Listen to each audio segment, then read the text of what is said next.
Hey, what's up, y'all? This is Lewis Speaks 2022, and today I want to talk to you about the importance of valuing yourself. Are you tired of not being valued by your friends? Are you tired of not being seen by your partners and the people that you love?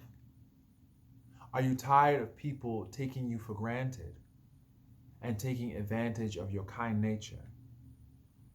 Well, if you answer yes to any of those questions, you've come to the right place. Because the thing about it is this: nobody can do to you what you don't allow them to do. A part of you have allowed other people to get away with giving you less. And if you take a moment, just take a moment, breathe, exhale, and begin to really reflect on the ways in which you have allowed other people to take you for granted. You'll be surprised that it all comes back to you. You have not erected strong boundaries. You have not been taught how to erect strong boundaries. Your relationship with boundaries has been tainted. Your relationship with boundaries has been thwarted. You have been shamed in the past for having boundaries and setting those boundaries. Other people may have called you selfish anytime that you have stood up for yourself and drew a firm line in the sand as to what you will and will not tolerate. You need to first explore your relationship with boundaries and what is your history with boundaries? Who first taught you how to love and protect yourself? What were your early lessons on boundaries? That right there is a great place to start when you start to determine or you start to analyze where you got this message that it was not okay to protect yourself. You had to always be in the service of other people in order to be valued, right? And when you refuse to be in the service of other people and you actually pull back and actually want to give and pour into you, you feel sometimes very guilty. The initial response is to feel guilty, is to feel like you're letting other people down, is to feel like you don't deserve to take care of yourself. And that is due to the hard wiring. We all have hard wiring that we have adopted from our childhoods. And you have to really go back in time and look at your early rearing. What were some of the messages that you received about having boundaries?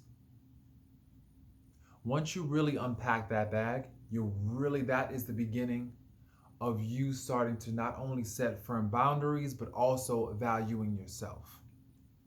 Why don't people value you? Because you don't value yourself enough. You may have a little bit of value for yourself. You may have a little bit of self-love, but you don't love yourself enough to actually commit, and also honor your commitment with, I would say, with consistency. Are you consistent with yourself? Do you make allowances for other people's excuses, their poor behavior? Every time you make allowances for someone's poor behavior, you have betrayed yourself. Right then and there. And you understand giving people grace. You understand giving people mercy. I get those principles. At the same time, what I've come to realize is that sometimes when you're too understanding, you let people get away with giving you less. You let them off the hook. And when people feel like when they can take you for granted, when they feel as though they can take certain liberties with you, guess what? They're going to keep on doing that. Because the thing about it is human nature. Humans are criminals by nature. I have to say that. They're criminals. If you let them get away with giving you less, guess what? They're going to give you less. People are always looking to give or looking to get a discount. They're always looking to get a discount, And if they see that you're a kind person, if you are a thoughtful person, if you are excessively giving, guess what? They're going to keep on taking. And before you know it, you'll be left with nothing but hidden resentments. You'll be harboring angry feelings, and that's not healthy for you. I realize that personally, for me, I've encountered a lot of selfish people. And what I think, to be honest, that has been a gift. That has been a gift because that has shown me, that has acted as a mirror. Those people held up a mirror to me and they said to me, in but so many words and in the language of their actions, they said to me, you don't value yourself enough. You know? You don't honor your own needs. You are always retreating into somebody else's life and somebody else's situation because you're too afraid to deal with your own situation. You're always living someone else's life because you're too afraid to live your own. You're too afraid to come face to face with those difficult emotions and those big feelings because it's hard. It's hard. It makes you feel afraid. It makes you feel angry. It makes you feel a full gamut of emotions that you don't want to feel. And so you avoid dealing with those feelings by hiding out in other people's lives. And you can run, but you cannot hide. And a lot of people, especially overgivers, they run by hiding in somebody else's life.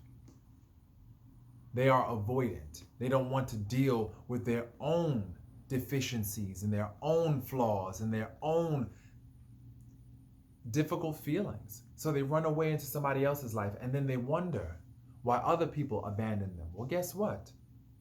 You set the blueprint. You set the tone. You set the trend on self-abandonment. Every time you leave yourself and run over to their lives and run over to their situation, you have set the trend. And then you get mad when other people abandon you, but you abandon you. So you only show them what to do by how you treated yourself. So I realized that a lot of times people have held up a mirror in terms of what I was doing to myself, you know? And so now I make a conscious effort to always find my story in everything. What is your story? Always make sure that you include yourself into the story, because if you don't include yourself, guess what? They're not going to include you. We live in a day and age right now where people are not qualified to offer love. They don't know how to love. Many were raised on survival. Many were raised on struggle love, where they felt like they had to struggle and go through so many hardships in order to show someone that they love them. Many people were raised on suffer love, where they feel as though they have to suffer someone in order to show that person that they love them. You don't have to do none of that. Here's the good news. You don't have to struggle for love. You don't have to suffer for love. You don't have to survive just to get love. You can live and be loved just as you are. But you first have to find out who you are and stay who you are. You have to stay who you are. Stay inside yourself. Do not leave yourself. Because when you leave yourself, you give other people permission to leave you too. And that's just the reality. So if you're tired of being left, of not being valued, of being abandoned, you have to stop abandoning yourself, because it all comes down to you at the end. What does everybody else have in common? You. You're the common denominator in all your relationships. So the moment you say enough is enough and actually stick to that, do not deviate from that, be consistent, you'll start to realize that your life is changing. You'll also start to realize that you don't really have friends. You have people that have benefited from your generosity, people that have benefited from your brokenness. They benefited from your brokenness. They benefited from you being that profuse giver, that overgiver. And when you start to set boundaries, you'll notice that all those people will start to avoid you. They'll get angry. They'll say things like, oh, you've changed. I don't like who you're becoming. You're becoming selfish. They'll accuse you of all these things because now you put a cap on your kindness. Now you said, wait a minute. I love myself. I need to pour more into myself and also learn how to receive the pour and also demand that others pour into me. Now you are equipped and you have come to that realization. You have reached that epiphany. And now other people cannot get away with giving you less. And so you're going to notice that a lot of your so-called friendships are going to fall to the wayside because the moment that you erect firm boundaries, people are going to get angry. The wrong people, let me just reiterate that. The wrong people are going to be pissed. They're going to be pissed because they're so used to you being this overgiver. And they got used to collecting that and storing that away into their personal savings account. Now that you're no longer doing that and you're requiring them to spend time, energy, resources on you and to pour back, all of a sudden they're mad because they can't get rich off you anymore. Stop letting other people get rich off your generosity and not pouring in kind. It's all about reciprocity, give and take. And if they're not giving, they gotta go. So, if you are tired of not being valued in your relationships, start valuing yourself. Start sitting with yourself. Start really enjoying your company. Because I guarantee you, you will start to see a dramatic shift in how you feel. And how you will feel amazing. You'll feel empowered. You won't blame anyone anymore. You won't sit up there and charge them with the responsibility of caring for you because you care about yourself.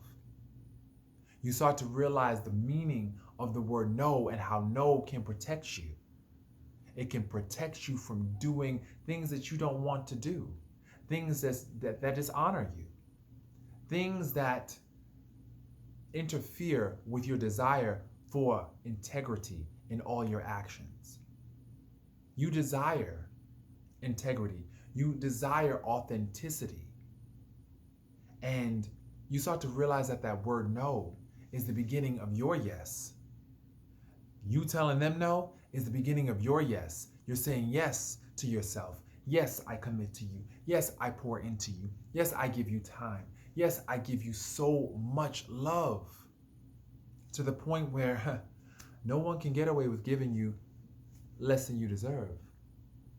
They can't get away with giving you no love no more because you instantly recognize that. And you say to yourself, wait a minute, I love me now. I love me now. So I can't tolerate no love. I can't. I'm allergic to no love. What, no love? I'm allergic. It's time you be allergic to no love. Your system just can't put up with it. You know? If you have an allergy to no love, you'll start to see that they got to step it up. They got to come with that love vaccine. They got to come with that love. Because if it's not, your body's going to reject it. Right now, my spirit recognizes when there's no love or reciprocity. And when my spirit recognizes, when I feel that, when I start to recognize that, I instantly reject it. But once again, that comes with training and time. You know, you'll start to recognize early on, there's no love here. There's games, manipulation, BS, excuses. Can't do it. Bye. And that comes with time. That comes with maturity. So, once again, if you're tired of no love, if you're tired of not being valued, if you're tired of being taken for granted or taken advantage of, start doing something now. Start loving yourself. Start valuing yourself. Stop being so understanding to the point where it becomes toxic to your own identity and to your own authenticity. If you don't like something, confront it. Face it. Don't run away from it. Head on, because it's about protecting you. So, hope this video was helpful, and this has been Lewis Speaks. If you enjoy it, if you find it helpful, definitely comment, share. I would love to engage in a dialogue with you, and I hope that this was very beneficial for you. And I also hope that you enjoy your 2022. All right? Peace, y'all.